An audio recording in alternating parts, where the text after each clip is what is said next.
স্বাগত ভোটের ট্রেনের ২০৭তম পর্বে আপনাদের সঙ্গে আছি আমি আজহার লিমন। আজকের ভোটের ট্রেনেও ভোট রাজনীতি আলোচিত সংস্কার নিয়ে কথা বলবো, যুক্ত হওয়া অতিথিকে প্রশ্ন করব। তার আগে চলুন দেখে নেই এসব নিয়ে চলতি আওয়াজগুলো। আজও রাষ্ট্র সংস্কারে ঐকমত্য পৌঁছাতে দলগুলোকে নিয়ে বৈঠক করেছে জাতীয় ঐকমত্য কমিশন।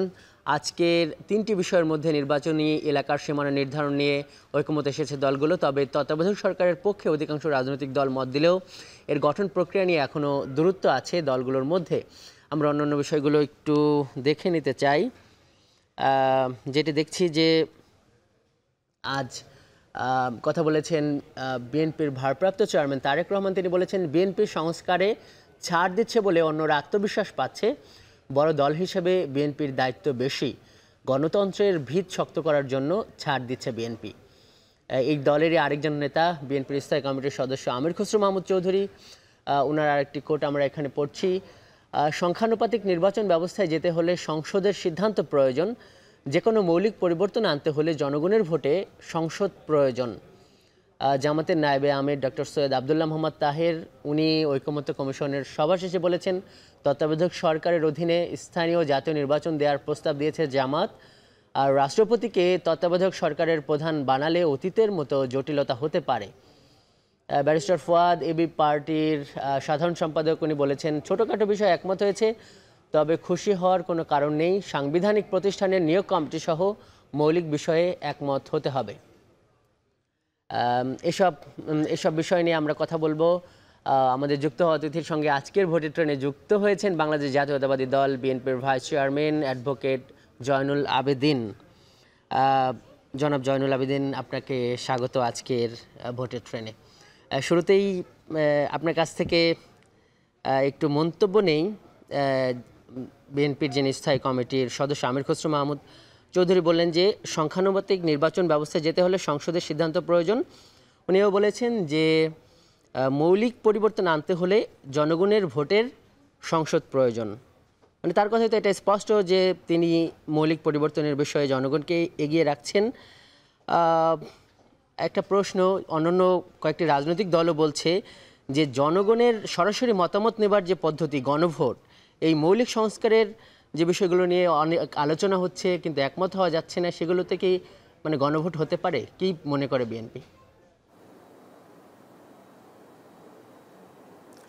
আপনাকে ধন্যবাদ। যে কথাটি আমাদের স্থায়ী কমিটির সদস্য জনাব আমির খসরু মাহমুদ চৌধুরী বলেছেন, তিনি যথার্থই বলেছেন। দেখুন, এই সরকার কিন্তু সংবিধান মোতাবেক ওত নিয়েছেন, কাজে এই সংবিধানটাকে আগে চিন্তা করতে হবে। এই সংবিধান হচ্ছে একটা ম্যাগনা কাটার মতো। সাংবিধানিকভাবে যদি এই ধরনের কোনো সিদ্ধান্ত নিতে হয়, অর্থাৎ পিআরসি যেটা আপনারা বলেছেন, পিআরসি এমন একটা জিনিস, এটা কখনো আমাদের এখানে ছিল না এবং সংবিধানে নাই। তো যে জিনিসটি সংবিধানে নাই সেই জিনিসটি যদি আপনারা এখনই যদি করতে চান তাহলে সেটা সম্ভব নয়। তার কারণ জনগণের ভোটের মাধ্যমে পার্লামেন্টই একমাত্র পারে এইটা সংবিধান সংশোধন করে পিআরসি পদ্ধতি নিয়ে আসতে, এছাড়া কোনো অবস্থাতে সম্ভব নয়। মৌলিক বিষয়গুলির কথা চিন্তা করতে হবে, কোন কোন বিষয় সংবিধানে মাধ্যমে আপনার সমাধান হবে, কোন কোন বিষয়ে বাইরে সমাধান হবে।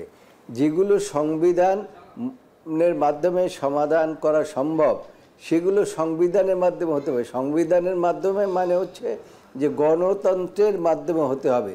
একটি গণতান্ত্রিক প্রক্রিয়ায় যখনই একটি পার্লামেন্ট হবে তখনই সেই পার্লামেন্ট যে কোনো সিদ্ধান্ত নিতে পারবেন জনগণের কথা চিন্তা করে, জনগণের মঙ্গলের কথা চিন্তা করে এবং দেশের কথা চিন্তা করে। কিন্তু জনাব জয়নুল আবেদিন, মানে গণভোটের ব্যাপারে কি বলবেন? মানে এটাও তো জনগণের মতামত নেওয়ার একটা প্রক্রিয়া এবং কয়েকটি রাজনৈতিক দল মানে এই দাবিও তুলছে। মানে এই ব্যাপারে আপনি যদি সংবিধান বিশেষজ্ঞ, মানে এর ব্যাখ্যাটা কি হতে পারে বা আপনার দলের অবস্থান কি হতে পারে? না, শোনেন, গণভোট এখানে গণভোটের কোনো প্রয়োজনীয়তা আছে বলে আমি মনে করি না। কেন নাই, তার কারণ হইল আমাদের সমস্ত রাজনৈতিক দলগুলো, অধিকাংশ রাজনৈতিক দলগুলো কিন্তু একটা ঐক্যমতে পৌঁছে গিয়েছে। সমস্ত অধিকাংশ রাজনৈতিক দল ঐক্যমতে পৌঁছার অর্থই হচ্ছে দেশের জনগণ ঐক্যমতে পৌঁছেছে, দেশে একটা সাধারণ নির্বাচন দরকার, ন্যাশনাল অ্যাসেম্বলি দরকার। কাজেই সেই ক্ষেত্রে গণভোটের প্রয়োজনীয়তা আছে বলে আমি অন্তত মনে করি না। আমি দেশের একজন সিনিয়র আইনজীবী হিসাবে, বাংলাদেশের সিনিয়র আইনজীবী হিসাবে, বার কাউন্সিলের ভাইস চেয়ারম্যান হিসাবে আমি মনে করি যে যেখানে সমস্ত জনগণ ঐক্যমতে পৌঁছে গেছে, সেটাকে নিয়ে আবার বিভ্রান্তি সৃষ্টি করার অর্থ হচ্ছে যে যারা এই বিভ্রান্তি সৃষ্টি করতে চায় তারা আসলে নির্বাচনে বিশ্বাস করে না। নির্বাচনকে আগে বড় করে দেখতে হবে, কারণ জনগণ দীর্ঘ 17 বছর তাদের নিজেদের ভোট দিতে পারে নাই। প্রত্যেকেই বলেছে আহারে আমার ভোট এইভাবে করে নিয়ে গেল দিনের ভোট রাতে, এ কি দেশে আমরা আছি। কাজেই এখন মানুষের একটা সময় এসছে যে তারা চায় যে একটা ভোট তারা নিজের অধিকার সে প্রয়োগ করবেন। কিন্তু আবেদন ভাই, মানে গণভোটও তো একটা ভোট, সেখানে জনগণের একটা মতামত, এই একটা বিষয়।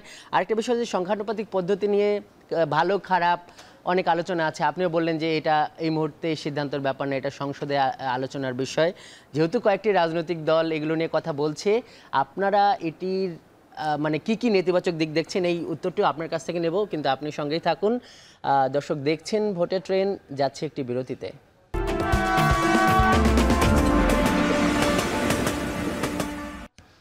বিরতির পর স্বাগত। দর্শক দেখছেন ভোটের ট্রেন। আজকে আমাদের সঙ্গে যুক্ত আছেন বাংলাদেশ জাতীয়তাবাদী দল বিএনপির vice chairman advocate Zainul Abedin. Abedin ভাই, আমরা যে প্রশ্নটা রেখে গিয়েছিলাম যে সংখ্যানুপাতিক পদ্ধতির আসলে অনেক আলাপ আলোচনা চলতেছে, যেইটা ওই কয়েকটা ইসলামী দল একটা ওই যে দেখলেন যে একটা বড় সমাবেশও করেছে, তারাই যুক্তি দিচ্ছে যে বিএনপি তো জাতীয় সরকার চায়, মানে সবাইকে নিয়ে সরকার।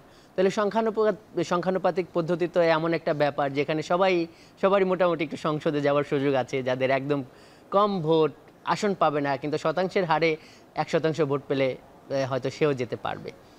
এই যুক্তির ব্যাপারে কি বলবেন? আপনাকে কি বলবো, বিষয়টি হচ্ছে যারা এই প্রস্তাবটি এনেছেন তারা কি কখনো চিন্তা করে দেখেছেন যে পিআরসিটা আমাদের এই সাবকন্টিনেন্টে কোন দেশে আছে বলেন? তার কারণ হচ্ছে এইখানে রাজনৈতিক দলগুলো, সকল রাজনৈতিক দলগুলো একটা ঐক্যমত্যের ভিত্তিতে পৌঁছেছে।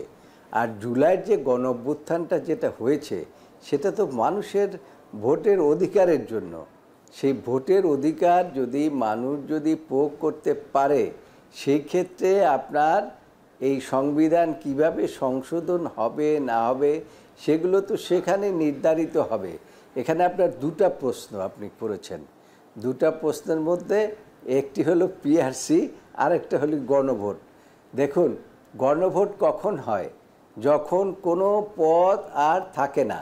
এখন তো আপনার সামনে একটি পদ ওপেন রয়েছে, এমনকি আমাদের নেতা জনাব তারেক রহমান সাহেব তিনি অনেক বিষয়ের উপরে ছাড় দিয়ে বলছে আমি সব কিছু বিষয়ে ছাড় দিতে রাজি আছি, কিন্তু এই দেশের মানুষ যেহেতু 17 বছর তাদের ভোট প্রয়োগ করতে পারে নাই, তাদেরকে একটা ভোট প্রয়োগ করার একটা অধিকার তাদেরকে দেন।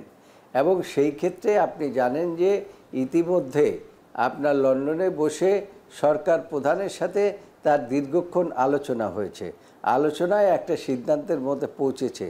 যখন একটা সিদ্ধান্তে পৌঁছেছে তখন যদি এই সমস্ত দল যদি বলে যে পিআরসি হতে হবে আগে, তারপরে গণভোট হতে হবে আগে, তাহলে পরে তো আপনার সেই দেশে আসলে তারা আদৌ কি গণতন্ত্রে বিশ্বাস করে কি না সেই সম্বন্ধে জনমনে প্রশ্ন স্বাভাবিকভাবেই দেখা দিতে পারে। মানে সংখ্যানুপাতিক পদ্ধতিটা কি একবারেই মানে অগণতান্ত্রিক, মানে এটা কি বলা যায়?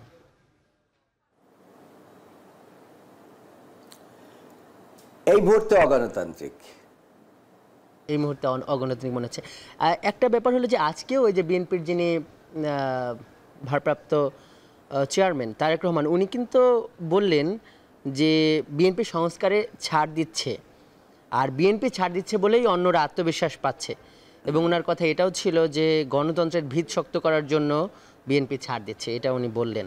এবং আমরা দেখলাম যে মানে যেমন প্রধানমন্ত্রী হ্যাঁ, যে ঠিকই বলেছেন। 10 বছর মেয়াদ ছিল সেখান থেকেও বিএনপি সরে আসলো, তারা বললো যে এটাতে আমরা একমত হতে পারি। মানে এখন এই যে ধরেন যে এই যে সংখ্যানুপাতিকের নিম্নকক্ষে এটি নিয়ে আসলে ইতিবাচক নেতিবাচক রাজনৈতিক দলগুলো আলাপ আলোচনা করছে, কিন্তু সংবিধান সংস্কার কমিশন তারাও কিন্তু একটা মানে দিয়ে রেখেছে যে শুধু রাজনৈতিক দল না, এই যে যারা মহাসমাবেশ করেছে, যে উচ্চকক্ষের সংখ্যানুপাতিক, মানে উচ্চকক্ষের সংখ্যানুপাতিকটা কি বিএনপি শেষমেশ মেনে নিতে পারে? মানে এই যে যে ছাড় দেওয়ার যে আলোচনা বা এটা এখনো এক ধরনের পেন্ডিং আছে, মানে আলোচনা চলছে ঐকমত্য কমিশনে, আপনার মত কি? হ্যাঁ, এইটা আমার মত হচ্ছে যে জনাব তারেক রহমান অত্যন্ত বিচক্ষণ নেতৃত্ব দিয়ে এই একটি দলকে দীর্ঘ 17 বছর পর্যন্ত ঐক্যবদ্ধ রেখেছে এবং হাজার হাজার লক্ষ লক্ষ মামলা মকদ্দমা খেয়েও নেতা কর্মীরা আমাদের নেতা জনাব তারেক রহমানের উপরে বিশ্বাস স্থাপন করেছে। সুতরাং তিনি যে সিদ্ধান্ত নেন এই সিদ্ধান্তগুলো কিন্তু অনেক রাজনৈতিক চিন্তাভাবনা করেই নিয়ে থাকেন। তিনি কিন্তু তার বিচক্ষণতা এত বড় দেখেন, তিনি এই সরকারের পতনের 2 বছর আগেই কিন্তু 31 দফা তিনি দিয়ে রেখেছিলেন। তিনি তার 31 দফার মধ্যে যে সমস্ত জিনিসগুলো দিয়ে রেখেছিলেন সেগুলোই কিন্তু এখন ঘুরে ফিরে আলোচনা হচ্ছে। তবে যারা এখন ওই পিআরসি বলেন বলেন তাদের তো বিগত আন্দোলনে এতটা কন্ট্রিবিউশন আছে বলে মনে করি না। তার কারণ আমরা তো কোনো নির্বাচনে অংশগ্রহণ করি নাই, কিন্তু এর মধ্যে অনেকে আছে তারা আবার নির্বাচনে শেখ হাসিনার অধীনে নির্বাচনে অংশগ্রহণও করেছে। এখন তারা যদি এই সমস্ত কথাবার্তা বলে সেটাকে মেনে নিতে হবে।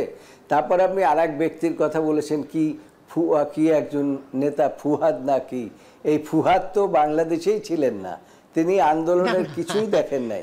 কিভাবে মূলত আজকে ঐকমত্য কমিশনে যারা মতামত দিয়েছে তাদের এই চুম্বক অংশ আপনাদের দুজন নেতাকে দেখিয়েছি, বাদ বাকি দলগুলো থেকে দুজন নেতাকে দেখিয়েছি, এটা আমাদের ভোটের ট্রেনের একটা স্টাইল। এখন যেটা আপনার কাছে যে প্রশ্নটা করছিলাম যে মানে সংবিধান সংস্কার কমিশন বা ঐকমত্য কমিশন যেটা বলছে যে উচ্চকক্ষে সংখ্যানুপাতিক, মানে তারা একটা চেক অ্যান্ড ব্যালেন্সের কথা বলছে, এই ব্যাপারে সুনির্দিষ্টভাবে আপনার একটু বক্তব্য জানতে চাই। আপনি সঙ্গেই থাকুন, আমাদের আরেকটি বিরতির সময় এসে গেছে। দর্শক দেখছেন ভোটের ট্রেন, যাচ্ছে আরেকটি বিরতিতে।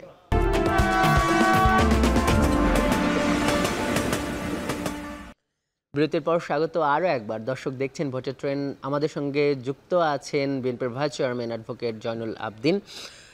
জয়নুল ভাই, আমরা যে প্রশ্নটা রেখে গিয়েছিলাম যে আপনি যে 31 দফার কথা বললেন সেখানে কিন্তু দ্বিকক্ষ আইনসভা আছে, আবার এই যেই কমিশনে ঐকমত্য কমিশনে কিন্তু ওই দ্বিকক্ষ আইনসভা নিয়ে আলোচনা হচ্ছে এবং বলা হচ্ছে যে উচ্চকক্ষে সংখ্যানুপাতিক, এটা হলে ভালো হয় কিনা, বিএনপি সেটা ব্যাপারে কি মত পোষণ করে?